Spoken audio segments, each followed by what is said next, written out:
tahu Indonesia ini kan terus mendorong hilirisasi sebagai strategi untuk bisa meningkatkan nilai tambah komoditas tambang dan juga memperkuat perekonomian nasional.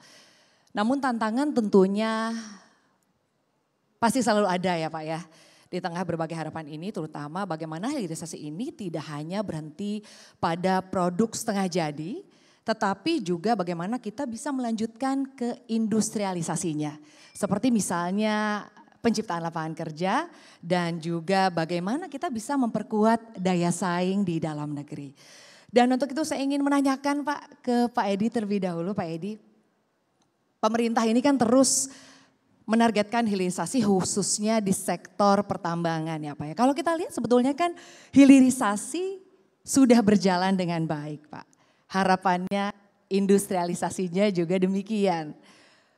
Bagaimana Pak dengan industrialisasinya saat ini Pak? Apakah sudah tercapai dan artinya upaya-upaya apa saja yang tengah dilakukan agar hilirisasi dan industrialisasi ini ke depannya Pak di Indonesia bisa berjalan optimal sesuai dengan target yang diharapkan? Silakan Pak Edi. Baik, terima kasih. Pertama kita lihat dulu pertumbuhan ekonomi Indonesia. Ditargetkan sekarang akan diproyeksikan tumbuh sampai dengan 8%. Mungkin nanti 2027, 2028. Jadi secara bertahap tetapi pasti akan tumbuh menuju 8%. Artinya harus ada nilai tambah ekonomi yang masuk.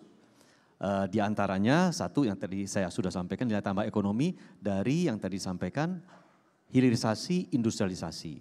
Kalau kita tarik ke belakang, Indonesia selama ini tumbuh rata-rata 5%. Mungkin kalau tarik 10 tahun ke belakang ini 5%.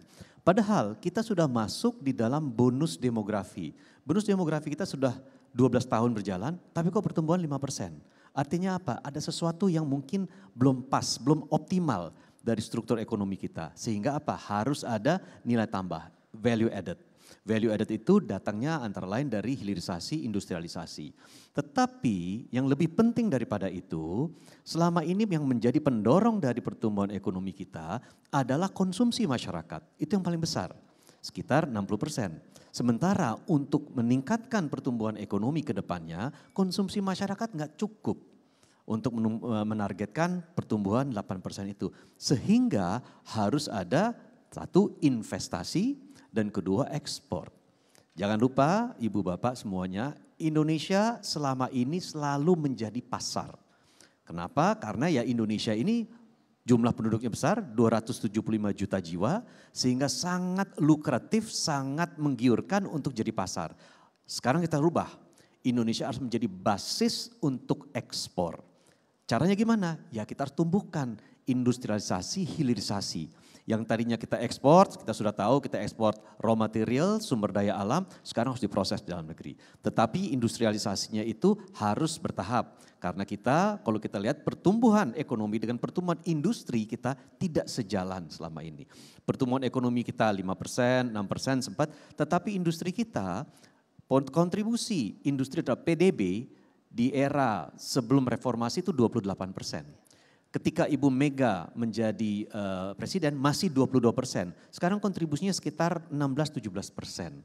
Jadi artinya apa? Harus ada peningkatan investasi agar kita kemudian bisa menciptakan nilai tambah dari aspek hilirisasi. Mudah-mudahan setelah itu bisa kita ekspor. Paling tidak kita sudah bisa memproduksi sendiri, mensubstitusi impor yang selama ini kita lakukan. Jadi itu salah satu pentingnya. Baik, artinya investasi di artinya sektor pertambangan juga menjadi penting ya Pak ya. Sangat penting. Dan juga mungkin ini yang menjadi perhatian bagi investor asing ataupun investor lokal ini adalah bagaimana sebetulnya iklim investasi di tanah air. Agar investasi ini juga bisa tadi ya mendukung atau mendorong target-target yang ingin diharapkan. Apalagi kalau kita lihat sekarang investasi menghadapi tantangan dan kompetisi yang sangat ketat. Investor punya pilihan kok. Kalau nggak ke Indonesia, kalau Indonesia susah investasinya, saya ke Vietnam aja, saya ke Laos, Kamboja, Thailand. Jadi kita harus membuat diri kita itu semenarik mungkin dan business friendly, mungkin investor friendly. The ease of doing business ya Pak ya? Ya Pak? The ease of doing businessnya juga. Ya, structural issues kita menunggu izin jangan terlalu lama. Terus kemudian aturan di pemerintah pusat dengan pemerintah daerah jangan berubah-ubah dan jangan berbeda satu dengan lain. Saya kira hal-hal seperti itu, kepastian berusaha. Baik, terima kasih Pak Edi. Saya ingin lanjut ke Pak Dilo. Pak Dilo menanggapi apa yang tadi disampaikan oleh Pak Edi. Ini investasi juga menjadi penting ya. Lagi-lagi kalau kita lihat memang Indonesia saat ini kan terus mengenjot, terus mendorong bagaimana hilirisasi di sektor pertambangan ini bisa demikian menarik Pak. Harapannya kan ini juga bisa berdampak ke pertumbuhan ekonomi ya Pak ya.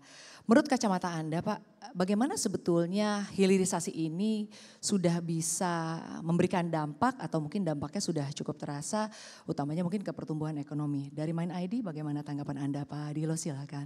Ya, mungkin gambaran bahwa GDP-nya kita di tahun 2024 mungkin 21.000 triliun. Tadi Pak Edi juga udah nyampein, memang paling besar di konsumsi mungkin 16.000. Tapi jangan lupa bahwa 6.000-nya dari investasi. Jadi generatornya memang salah satunya adalah dari investasi, foreign direct investment-nya kita. Nah consumption ini growth-nya ini dari tahun ke tahun kalau kita lihat historicalnya nggak begitu bisa lompat gitu. Mungkin 5 sampai dengan 5,5%. Yang bisa kita lihat cukup didorong untuk bisa lompat ya dari sisi investasi. Foreign direct investment Indonesia mungkin kalau dibandingin sama negara-negara ASEAN untuk ketertarikannya investor masuk ke Indonesia kalau poinnya 1,8. Dibandingin sama Vietnam sebenarnya 1,7 investor pinginnya ke Indonesia. Tapi kemudahan tadi yang disampaikan sama Pak Edi itu kita itu masih di bawahnya Vietnam nih. Kemudahan berusaha, memulai usaha, mendapatkan energi, infrastruktur, itu yang memang menjadi challengingnya kita. Nah, ngelihat daripada investasi tadi, kita ngelihat bahwa kalau industri pengolahan dan industri logam pertambangan, kontribusinya berapa sih di GDP? 12%. Artinya ini memang salah satu yang sektor yang menarik buat investor untuk masuk. Nah, Mind ID memang ada di sini nih, yang nanti punya peran untuk bisa menarik investor masuk ke Indonesia supaya mendorong investasi lebih masif. Sektornya Mind ID itu dari upstream tapi sampai midstream. Jadi kalau bicara mengenai prospek sektor pertambangan ini ke depannya sangat-sangat menarik ya Pak Dilo. Tadi kontribusinya sama GDP besar. Tahun 2024 mungkin 28% daripada FDI itu dari sektor pengolahan, logam dan pertambangan. Jadi memang porsinya besar gitu. Nah, Mind ID sebenarnya mendorong untuk setiap komoditas bahan baku ini dihilirisasi supaya punya nilai tambah tadi Pak. Kalau hilirisasi aja tanpa punya nilai tambah ini enggak ini. Boksit $40 jadi alumina harganya $500 ada incremental. Nanti jadi aluminium harganya sekarang 2.700 ada incremental lagi. Nah memang nggak cuma bisa berhenti sampai di produk aluminium midstream tapi harusnya midstream ini nanti bisa sampai ke produk end customer-nya gitu. Nah ini yang kita harapin untuk bisa dapat nilai tambah lagi. Baik, artinya tidak hanya hilirisasinya saja yang harus dijadikan fokus adalah juga nilai tambah ya Pak Dilo. Pak Edi, dari DPR sendiri sebetulnya bagaimana mengawasi dan juga memastikan bahwa hilirisasi ini tidak hanya menghasilkan produk setengah jadi ya Pak ya. Yang mungkin kalau kita lihat pada akhirnya tetap diekspor ya Pak ya. Tapi bagaimana ke depannya ini benar-benar bisa artinya ya tadi ya Pak ya bukan hanya sekedar diekspor. Dari DPR ini pengawasannya seperti apa Pak? Ya pertama kita memastikan bahwa arus investasi yang masuk ke Indonesia itu investasi berkualitas. Dengan harapan menciptakan nilai tambah tetapi juga lapangan kerja. Memang sekarang kalau kita harapkan industri padat modal, padat karya itu sekarang sudah berubah. Karena kita sudah tahu digitalisasi, otomatisasi merubah wajah industri saat ini. Nah tetapi hal ini berarti bahwa kita membutuhkan sumber daya manusia yang skilled. Harus di reskill, upskilling supaya paham dengan teknologi yang ada. Nah sehingga dalam hal ini kita melihat bahwa kita tidak sekedar melihat investasi masuk, memastikan aturan investasi itu sudah investor friendly dan yang masuk itu berkualitas, tetapi kita juga harus siap. Siap dari aspek sumber daya manusianya, di mana sumber daya manusia kita itu betul-betul terampil untuk menghadapi tantangan investasi ke depan yang sekarang berbasis teknologi. Kita jangan lupa bahwa nilai tambah kita bisa peroleh sampai produk akhir, tetapi nilai tambah yang terbesar adalah ketika kita kemudian memasukkan unsur aspek teknologi ke dalam produk kita. Apalagi kalau kita menjadi integrator dari produk teknologi yang ada seperti sekarang misalnya Tesla. Tesla itu tidak memproduksi ban mobil, tidak memproduksi setir, tidak memproduksi kopling, tidak. Dia integrated dari segala produk-produk teknologi yang ada dan paling tinggi nilai tambahnya adalah Tesla. Jadi kita harus persiapkan situ. Nah, kemudian juga kita memastikan bahwa yang sekarang ini trennya itu tidak hanya teknologi tetapi tersedia economical, reliable, dan renewable energy. Karena bagaimanapun juga investor yang sekarang mau masuk ke Indonesia, yang sekarang ini sudah pindah relokasi dari China misalnya, dari negara-negara lain, Vietnam sekarang, karena dengan Inflation Reduction Act, sekarang kan tidak sekedar dicari bahwa ini adalah produk dari China, tetapi kalau China misalkan melakukan relokasi ke Vietnam, itu pun kemudian terkena dari area itu. Nah sehingga kalau pindah ke Indonesia, bisa dikembangkan di Indonesia, kita harus memastikan juga bahwa nanti produknya itu bisa dikembangkan, diproduksi berdasarkan elemen dan sumber energi yang berbasis terbarukan. Kita selama ini banyak melewatkan investasi di sektor misalkan saja data center, apparel, sepatu dan lain-lain karena kita tidak memiliki ini. Jadi kita juga harus mempersiapkan diri. Kita dalam hal ini DPR mengawasi, memastikan bahwa investasi itu masuk tetapi kita sendiri sudah mempersiapkan ekosistemnya, infrastrukturnya termasuk sumber daya manusianya.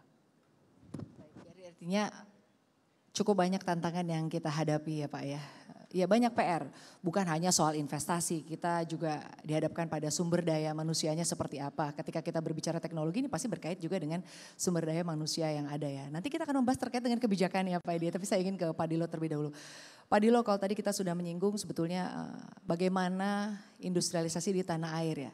Kalau dari Mind ID sendiri Pak, langkah-langkah apa? Artinya langkah-langkah konkret yang tengah dilakukan oleh Mind ID ya sebagai upaya agar industrialisasi di Indonesia ini bisa optimal, Pak Dilo? Salah satunya adalah sebenarnya kita perlu punya roadmap. Jadi kita punya contoh sukses nih. Semua banyak negara mengakui bahwa kita sudah berhasil untuk melakukan integrasi komoditas nikel sampai dengan produk hilirnya, sampai produk industrinya, baterai selnya, baterai recyclingnya, mulai dari ore, HPAL, nickel metal, nickel sulfate, precursor, cathode, baterai sel, baterai pack, sampai baterai, kita udah punya semua. Ini semua orang sekarang arahnya integrated tadi yang seperti disampaikan sama Pak Edi. Komoditas yang lain bagaimana? Nah ini yang memang menjadi challenge-nya Mind ID bahwa nanti Mind ID akan bersama-sama dengan pemerintah akan memetakan bahwa setiap komoditas mineral strategis dan mineral kritis yang kita punya ini harusnya punya pohon industrinya. Mulai dari hulu sampai dengan hilir sampai dengan produk akhirnya. Nah ini penting karena nanti kita harus memetakan mana-mana yang sudah kita punya, mana-mana juga yang kita belum punya perlu kita prioritaskan untuk kita nanti bangun. Membangun kita rasa nggak bisa sendiri, jadi kita nanti mungkin juga akan bersama-sama dengan mitranya kita untuk bisa menyelesaikan tugasnya kita, nggak berhenti di hilirisasi midstream, tapi industrialisasi manufaktur sampai produk akhir. Agar lebih bisa berdaya saing tentunya ya Pak Dilo ya, utamanya mungkin di tingkat global. Pak Edi berbicara mengenai kebijakan ini juga penting ya. Tadi Pak Edi sempat menyinggung bahwa kebijakan yang tidak cepat berubah-ubah Ini kan tentunya menjadi perhatian bagi para investor, khususnya mungkin investor asing ya Pak ya.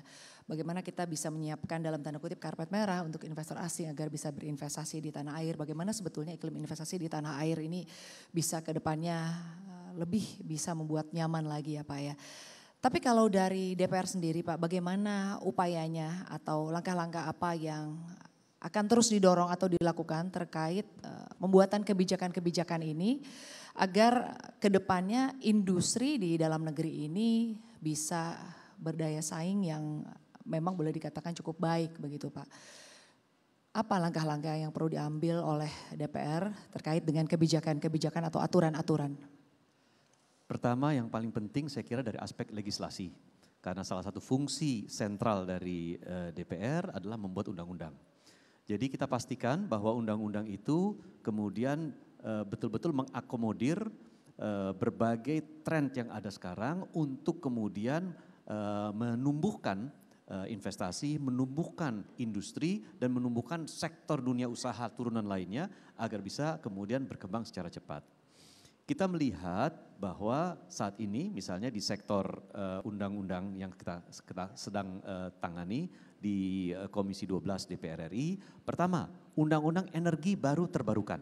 Itu penting sekali karena segala kegiatan ekonomi terutama yang terkait dengan industrialisasi, hilirisasi itu nanti akan mengacu kepada sumber energi terbarukan yang kita miliki. Karena produksi itu harus menggunakan proses energi terbarukan. Kalau enggak, nanti produk apa yang dihasilkan oleh Pak Dilo, Main ID dengan turunan anak-anak perusahaannya, itu kalau kita ekspor, kalau tidak melalui proses energi terbarukan, nanti kena pajak karbon di luar negeri. Menjadi tidak kompetitif, menjadi mahal produk kita. Kedua, kita juga sedang menyusun rencana untuk merevisi undang-undang migas. Kita lihat potensi migas kita masih besar, tetapi kita melihat adanya underinvestment di sektor migas kita sehingga harus digenjot lagi. Revisi undang-undang migas harus dilaksanakan. Terus kemudian revisi undang-undang kelistrikan. Itu juga nanti akan dilakukan agar sektor kelistrikan kita ini yang kemudian harus menambah bauran energi terbarukan itu bisa mendapatkan dukungan dari legislasi. Terakhir, saya juga kita melihat ada penurunan di investasi di sektor panas bumi. Padahal panas bumi itu energi bersih, energi yang berbasis base load, ya, tetapi kok investasinya turun. Nah, ini perlu ada revisi undang-undangnya supaya lebih menggairahkan lagi. Tetapi undang-undang itu kan hanya mengatur segala sesuatu secara umum. Yang lebih perlu difokuskan itu adalah aturan-aturan turunannya. PP-nya, peraturan pemerintahnya, nanti peraturan presidennya, peraturan menterinya. Inilah yang nanti akan menentukan gerak daripada sektor industri itu bisa cepat atau lambat dari aturan-aturan turunan tersebut. Baik Pak, artinya memang ya lagi-lagi ya persoalan regulasi ini atau kebijakan ini memang memegang peranan penting ya Pak ya untuk bisa terus memperkuat bagaimana artinya hilirisasi utamanya mungkin di sektor pertambangan ini ke depannya semakin lebih baik lagi. Menurut pandangan Anda Pak Dilo, kebijakan atau regulasi, insentif apalagi yang perlu terus diperkuat ya oleh pemerintah terkait dengan upaya bagaimana bisa mendorong hilirisasi di sektor pertambangan ini lebih baik lagi ke depannya. Dan artinya bagaimana Main Andi melihat kebijakan pemerintah selama ini yang sudah berjalan dalam upaya untuk bisa mengembangkan industri atau sektor pertambangan di tanah air. Pertama ini kita kalau di Remind ID ini ngelolanya mineral strategis, mineral kritis banyaknya. Nah mineral strategis, mineral kritis ini nanti ujung-ujungnya juga kita harus punya ketahanan mineralnya kita. Jadi ini yang memang perlu kita atur nih. Demand supply dunia ini seperti apa, demand supply domestik ini seperti apa, berapa yang harus kita perlu untuk lakukan produksinya, nanti berapa yang memang harus kita cari tambahan sumber daya dan cadangannya, ini penting. Maka sebenarnya ini harus jadi nanti punya neraca komoditas. Kita harusnya punya neraca komoditas negara ini untuk setiap mineral strategis dan mineral kritis. Ini yang sekarang saya rasa pemerintah juga sudah aware dan bersama-sama Main ID sedang menyusun tentu terkait sama mineral strategis dan mineral kritis. Selanjutnya adalah kalau sudah punya terus mau diapain? Maka kita harus juga punya roadmap ini untuk setiap komoditas ini supaya nilai tambah multiplier value-nya ini bisa kita rencanakan dalam konteks integrasi. Demikian juga dengan menumbuhkan pasarnya. Pasarnya harusnya kita tidak harus tergantung sama pasar yang ada di luar. Karena tadi secara demografi kita juga bagus. Ini yang penting nih. Maka Mind ID akan bersama-sama dengan pemerintah. Kalau tadinya kita jualannya ke trader, hari ini kita cari end customer. Kalau sudah kita dapat end customer, kita ajak end customer itu. Bagaimana penyerapannya sebetulnya ya? Berbuatnya itu jangan di sana. Kita kasih tahu bahwa di Indonesia akan punya nilai tambah yang lebih bagus dari sisi bisnisnya. Biayanya lebih bagus, potensinya juga lebih bagus. Nah ini yang sekarang Mind ID sedang lakukan agar bersama-sama pemerintah bisa ngajak para pengusaha itu juga masuk ke industrialisasi manufaktur yang ada di Indonesia. Baik, menarik sekali Pak Dilo. Saya ingin ke Pak Edi. Pak Edi, ini kalau kita lihat DPR juga kan baru saja menyetujui ya revisi Undang-Undang Minerba. Ada poin-poin baru Pak, ini yang menarik ya. Seperti misalnya UMKM, lalu juga bagaimana Ormas bisa mengelola pertambangan. Tapi di sisi lain kalau kita lihat begitu ya, pemerintah juga mendorong hilirisasi. Nah, apakah Ormas UMKM ini mampu untuk bisa katakan melakukan hilirisasi? Dan sebetulnya pesan apa yang ingin diberikan oleh DPR terkait dengan revisi Undang-Undang Minerba ini? Karena ini kalau kita lihat begitu hangat ya Pak, menjadi perbincangan nih. Begitu, kenapa Ormas begitu ya. Kenapa juga kemudian ada UMKM yang nanti ke depannya ada dalam revisi ini. Boleh dijelaskan Pak Edi? Pertama kita bicara tentang distribution of wealth. Ya. Aset kekayaan negara ini harus terdistribusikan juga dengan baik terutama kepada UMKM, koperasi perlu juga bisa mendapatkan kesempatan untuk bisa melakukan pengelolaan meskipun dalam skala kecil. Ya.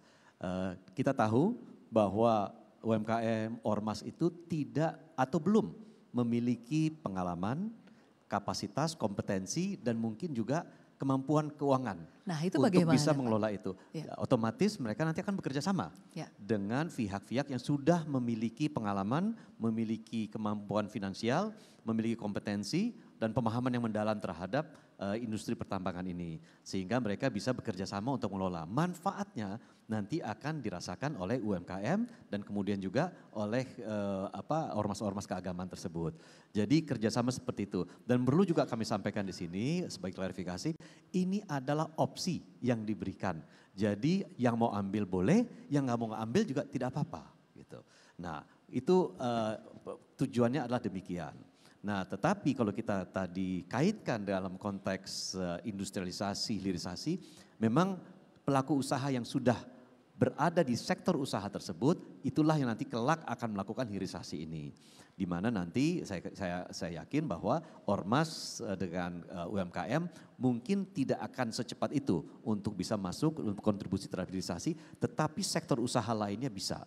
Artinya bahwa sekarang ini kita nanti akan memberikan kesempatan untuk mendapatkan kemampuan ekonomi kepada UMKM, kepada ormas keagamaan, tetapi nanti pelaksanaan hilirisasinya itu oleh mereka-mereka yang memang sudah punya pelaku usaha, yang sudah punya pengalaman, sudah punya kompetensi dan pemahaman teknis terkait industri yang akan nanti dihilirisasi. Baik, artinya masih dibutuhkan waktu ya. Nanti dalam perjalanan kita masih sama-sama akan melihat, tapi kembali lagi di sini kolaborasi dan juga kerjasama nanti antar pihak. Bagaimana sebetulnya kita bisa benar-benar mengoptimalkan ya, artinya kehadiran dari Ormas atau juga UMKM untuk bisa terlibat dalam hilirisasi ini. Pak Dilo, di tengah ketidakpastian ekonomi global ya Pak ya, dan juga perubahan dinamika pasar komoditas, ini kan tentunya menjadi tantangan tersendiri ya Pak ya. Bagaimana sebetulnya strategi yang diperlukan untuk bisa menarik investasi ini begitu ya ke sektor hilirisasi? Kan begitu banyak tantangan, tadi kita sudah membahas terkait dengan kebijakan. Apalagi sih Pak artinya yang perlu dilakukan lagi ya oleh kita semua mungkin ya. Ini bukan hanya tugas dari pemerintah ya Pak ya, tapi semua pihak. Peran-peran apa yang harus diambil, langkah-langkah apa yang harus terus didorong begitu agar kita nih sebetulnya begitu kaya begitu Pak. bagaimana juga artinya investor asing ini bisa melihat Indonesia yang kaya ini begitu ya, ke depannya bisa mungkin lebih menarik lagi bagi investor asing. Kalau ngelihat dari tadi yang mungkin data-data informasinya, FDI-nya sebenarnya ketertarikannya tinggi. 1,8 kalau dibandingin sama Vietnam, investor lebih senang, lebih tertarik untuk masuk ke Indonesia. Cuman ragu nih, gampang gak ya bisnis di Indonesia? Nah ini. Jadi keraguan ini mungkin ya Pak yang selama ini menjadi tantangan ya Pak ya? Iya, keraguan ini yang menjadi tantangan. Nah ini yang menjadi perannya kayak Main ID ini untuk bisa menjadi fasilitator, membuktikan kepada investor bahwa kita bersedia untuk bisa bersama-sama menjadi mitra yang baik buat investor dalam membangun infrastruktur hilirisasi. Bahkan kalau mau kita perlu masuk piloting ke industri manufakturnya. Ini yang sudah kita lakukan kayak misalnya di produk timah. Kita sudah masuk ke industri manufaktur untuk misalnya membuat produk nano powder dari timah. Nah ini bisa dimungkinkan. Tadi saya baru ketemu sama teman-teman dari Sumitomo. Sumitomo juga sebenarnya tertarik, tapi mereka juga wait and see. Ini kayak gimana nih nanti perkembangan dengan pemerintahan yang baru. Nah perlu ada yang bisa memediasikan menjadi yang memang memberikan informasi bahwa Indonesia it's fine, it's good for investment. Nah ini peran Main ID nanti di sana yang akan bersama-sama menjadi good quality partners buat foreign direct investment. Baik Pak Dilo, saya ingin kembali ke Pak Edi. Pak Edi, di tengah ketidakpastian ekonomi global, kita lihat begitu banyak tantangan, tensi geopolitik yang terjadi di Timur Tengah. Harga emas yang terus merangkak naik Pak, lalu kita lihat ada dolar yang terus terdepresiasi melawan dolar Amerika Serikat. Ini kan sebetulnya juga menjadi tantangan bagi industri-industri yang ada di tanah air ya. Tadi kita sempat singgung industri manufaktur juga mungkin industri yang paling terdampak ya. Karena kalau kita lihat memang permintaannya sendiri ya cukup menurun. Sementara kalau kita lihat selama ini boleh dikatakan mengandalkan ekspor juga ya. Pak Edi, apa upaya dari DPR dan juga pemerintah agar di tengah berbagai tantangan yang dihadapi oleh kita semua saat ini, industri-industri di tanah air ini tetap bisa survive Pak? Bagaimana pandangan Anda Pak Edi? Kita selalu melihat bahwa volatility equals opportunity. Jadi kita tidak melihat itu sebagai sebuah tantangan atau sebuah hambatan, tetapi kita lihat sebagai kesempatan di mana Indonesia bisa mengisi tempat-tempat atau industri-industri atau sektor-sektor produk-produk yang mana terganggu akibat misalnya satu, perang dagang, gangguan supply chain yang saat ini sedang terjadi. Dan kita lihat juga sekarang opportunity-nya pada saat perang dagang Cina dengan Amerika, di mana produk-produk Cina itu kemudian harus kemudian diproduksi di luar Cina, ya Indonesia harus menawarkan diri bahwa ini adalah kesempatan bagi kita untuk menampung begitu banyak investasi yang siap untuk hadir di tempat-tempat di luar kawasan Cina. Kedua juga kita lihat bahwa ini adalah kesempatan bagi kita untuk masuk ke sektor-sektor di mana saat ini produk-produk kita sulit masuk karena adanya permasalahan misalkan saja competitiveness atau permasalahan dari aspek misalnya produk kita yang mungkin sulit menembus pasar, kurang tidak memiliki aspek teknologi yang tinggi. Di saat kemudian ada perang dagang yang membatasi atau memberikan limitasi terhadap produk-produk negara-negara tertentu untuk masuk, Indonesia harus memanfaatkan itu. Jadi saya kira ini juga menjadi salah satu fungsi kita, peran kita dalam aspek pengawasan untuk memastikan bahwa volatility ini bisa menjadi opportunity, kesempatan yang baik bagi Indonesia dan kita manfaatkan kesempatan itu. Kita dorong, kita dukung dalam hal ini Kementerian Kementerian Perindustrian, Kementerian Perdagangan, Kementerian Investasi untuk membuka diri sebar-lebarnya. Tadi Pak Dilo mengatakan Indonesia harus menampakkan diri that we are open for business, gitu loh. Dan itu tidak hanya slogan saja, tetapi betul-betul kita siapkan ekosistemnya, infrastrukturnya, aturannya. Ya, kita beberapa waktu yang lalu Dewan Ekonomi Nasional mengatakan bahwa kita ada structural issues yang perlu kita selesaikan, itu dulu kita bereskan. Structural issues yang beres, saya kira akan masuk dengan lebih lancar lagi, lebih cepat lagi, lebih besar lagi jumlah investasi yang akan hadir di Indonesia, terutama untuk aspek hilirisasi dan industrialisasi. Dan tadi satu lagi saya mau komentari apa yang sampaikan oleh Pak Dilo, saya kira tepat sekali. Menjaga ketahanan cadangan itu menurut saya sangat penting. Karena pada saat kita sedang melakukan industrialisasi, hilirisasi dari produk-produk sumber daya alam kita, jangan sampai pada saat misalkan saja kita menguasai proses pembuatan baterai, tapi nikelnya sudah habis. Karena kita jor-joran sekarang dalam memproduksi nikel. Mungkin itu tambahannya. Terima kasih.